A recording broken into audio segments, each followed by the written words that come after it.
بسم اللہ الرحمن الرحیم۔ السلام علیکم ورحمۃ اللہ وبرکاتہ۔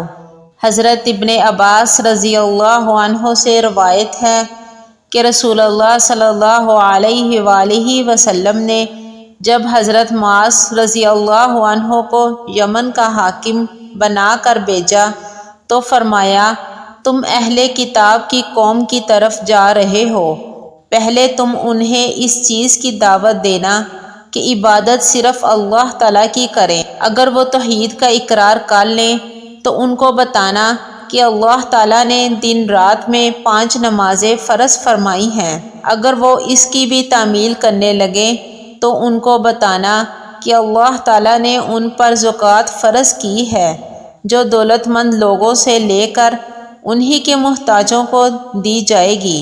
اب اگر وہ یہ بات بھی مان لیں تو ان سے وصول کرنا، مگر ان کے اعلیٰ درجہ کے مال سے پرہیز رکھنا۔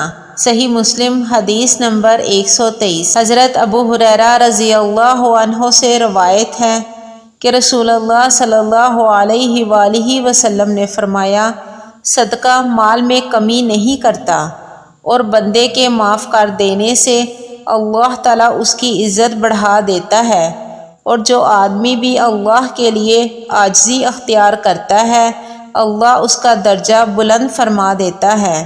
صحیح مسلم حدیث نمبر 6592۔